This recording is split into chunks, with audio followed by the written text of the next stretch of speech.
네, 이어서는 마켓 리더에게 주요 이슈 들어볼 텐데 오늘은 예고해드린 대로 건설주 살펴보도록 하겠습니다. 시장이 참 고루고루 잘 가고 있는 상황에서도 건설주는 영 힘을 내지 못하고 있어요.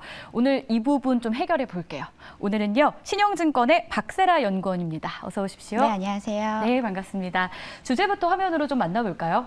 오늘 주제는 앞으로 반등을 해줄 것인지 아니면 여기서 조금 더 하락을 할 것인지 고민의 기로에 있습니다.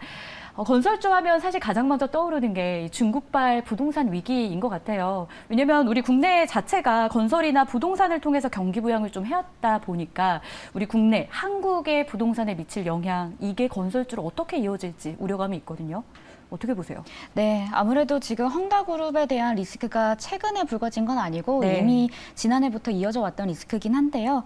이게 최근에 또 미국 뉴욕 법원에 파산 신청을 하다 보니까 맞아요. 이게 다시금 리스크가 많이 불거지고 있습니다. 비단 헝다그룹뿐만 아니라 벽개원이라든지 여러 가지 그룹들이 줄줄이 이제 부동산 위기다 이런 식으로 얘기가 나오고 있는데요. 아무래도 그 주택 시장에 대한 미분양이 적재가 되면서 그 건설사들에 대한 위기가 전이되고 있다라는 점에서 다른 나라 이야기가 아니다. 우리나라 이야기일 수도 있다라는 좀 리스크가 불거지고 있습니다.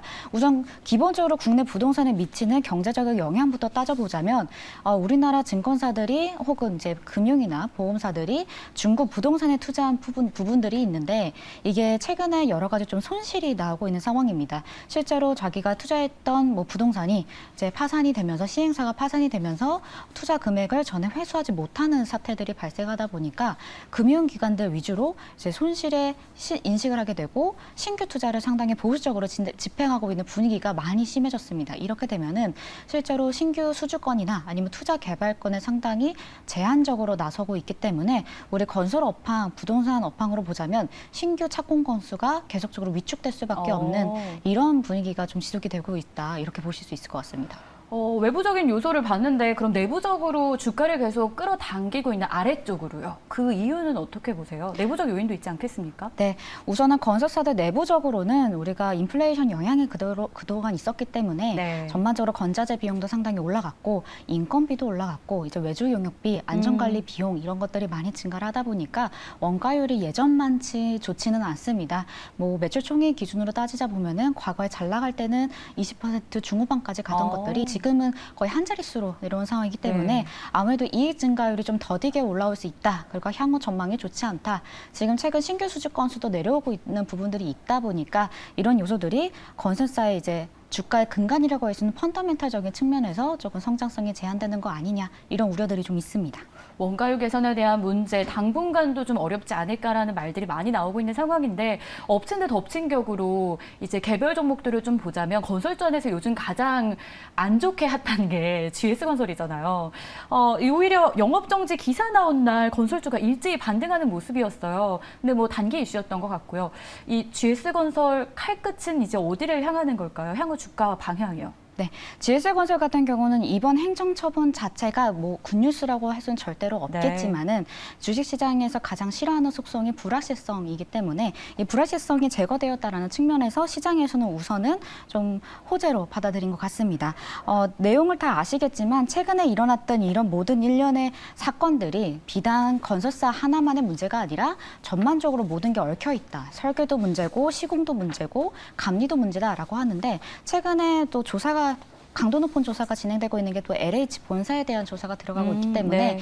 저는 이게 전반적으로 건설업계 특히 LH 주도로 하는 여러 가지 설계나 그런 정관이유 여러 문제들이 언급이 되고 있는 걸로 보아서 그런 부분에 대한 본진이 조금은 더 강도 높은 조사의 대상이 되지 않을까라고 생각을 하고 있습니다.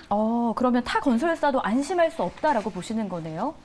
네, 아무래도 지금 타 건설사들 같은 경우에서는 아직까지 남은 이슈가 네. 현재 GS건설에 대한 전체 현장에 대한 전수조사 결과 발표는 나왔지만 그 외에 2017년도부터 준공된 민간 아파트 280여 곳에 대한 조사는 아직 진행 중이고요. 9월 말에 해당 결과가 발표가 될 예정입니다.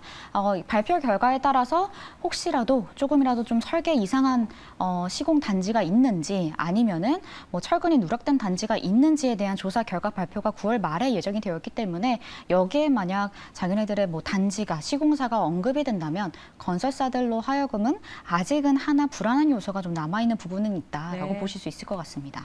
그럼 다시 GS건설 좀 이야기를 마무리해 볼게요. 영업정지 처분으로 기존 주력인 도시정비 사업은 타격이 불가피하다라고는 하지만 뭐 신사업에 대한 기대감이 아직은 조금은 남아있는 모습이더라고요. 실질적으로 실적, GS건설의 향후 실적에 어떤 영향이 있을지 전망 어떻게 하세요? 네, 우선은 이번 영업정지가 당장 시행은 되는 것이 아니고요. 네. 우선은 또 만약 영업정지 처분 결과가 최종적으로 판결이 나온다고 하더라도 집행정지 가처분 신청을 낼 수가 있는 상황이기 때문에 GS건설 당장 내년부터 수주 못한다 이런 상황을 예견하기는 좀 어렵습니다. 하지만 언젠가라도 만약에 영업정지 8개월 그리고 서울시 2개월 합쳐서 10개월이 진행이 된다면 우리가 국내 건축 주택 사업 부분에서 연간 수주하는 금액이 별도 기준으로 한 7조 원 정도 되거든요, 최대. 그럼 그 부분에 수주 공백이 생길 수는 있다라고 보셔야 될 것 같고요. 만약 이 부분이 매출로 영향을 준다면 연간 한 1조에서 2조 정도 되는 사이즈가 됩니다. 근데 그것은 언젠가 영업 정지가 된다면이라는 문제이고 네. 당장 GS건설의 실적을 보자면 지금 최근에 주택 매출은 7조 원 정도로 이미 어느 정도 한계에 봉착을 해서 그 수준이 좀 유지가 되고 있는 상황이고 내년도에는 조금은 둔화될 것으로 보고 있는 상황이었는데 지금 저희 자회사 같은 GS 이니마, 자이S&D, 자이CNA 같은 종속회사들의 신사업 부분에서의 매출이 올라오는 부분들이 있어서 해당 부분의 매출 성장 효과로 2024년도에도 매출은 좀 방어화되는 그런 긍정적인 모습들이 보여주고 있습니다. 그러면 좀 대표적인 다른 건설사들도 잠깐 점검을 해볼게요. 현대건설, 대우건설이 그 중 하나인데요. 해외 수주 기대감이 좀 있더라고요. 이들 근데 주가는 반응하지 못해요. 왜 그런 거예요? 아무래도 상반기에 해외 수주를 워낙 많이 했었고 이미 연간 목표치를 넘어서는 해외 수주 성과를 이미 상반기에 좀 달성을 했었습니다. 네. 그래서 이미 좀 오래전 같지만 이미 상반기 연초에는 좀 괜찮은 주가 흐름 보였던 종목들이었거든요. 뭐 최근에 현대건설은 아미랄이라던가 아니면 네옴 신도시 이런 네. 걸로도 주가가 좋았기 때문에 상대적으로 지금 중후반 들어서 주가 퍼포먼스가 좀 상대적으로 약해 보인다라고 느끼는 거지만 우선은 해외 수주는 기대한 만큼 상반기에 잘했다라고 보셔야 될 것 같고요. 하반기에 그러면 더 주가가 추가로 반등하기 위해서는 또 다른 새로운 이슈로서의 해외 수주 기대감이 좀 붙여줘야 된다라고 생각은 합니다. 이제 거기서 있어서 가장 가능성이 높은 거는 이제 해외 원전 수주라든지 이런 추가적인 해외 수주가 붙어야 될 거라고 보고 있는데요. 최근에 국내 원전 발주도 이어서 뭐 UAE라든지 폴란드 관련해서 원전 수주 소식들이 조금씩 나오고 있는 상황이기 때문에 그 부분들이 부각이 된다면 추가적으로 주가 상승 여력은 충분히 있다 이렇게 기대를 하고 있습니다. 네, 저희가 시간 관계상 마지막 질문 간략하게 들어볼 텐데 역시나 투자 전략입니다. 3분기 건설주에 대한 전략 어떻게 세우겠습니까? 네, 일단은 가장 큰 고비였던 GS건설에 대한 전수조사 결과가 바쳤기 때문에 일단 대형 건설사들, 주택 위주 업종의 건설사들에 대해서는 어느 정도 불확실성이 일부 해소되었다. 악재는 조금 해소가 된 상황이다라고 해서 대형사에 대해서는 조금 더 긍정적으로 접근하시는 게 좋을 것 같고요. 중소형사나 건자재들은 조금 더 실적 상승하는 부분들을 기다려야 된다. 그래서 하반기에는 대형사에 보다 집중하자 이렇게 생각하고 있습니다. 좋습니다. 신영증권의 박사라 연구원과 함께 건설주 좀 속속들이 들여다봤습니다. 말씀 고맙습니다. 준비한 소식 다 전해드렸고요. 자, 이제 내일 목요일장 앞두고 마감 마무리 잘 되고 내일도 저희가 알찬 소식으로 돌아와서 마무리 잘할 수 있도록 도와드릴게요. 시청해주셔서 고맙습니다.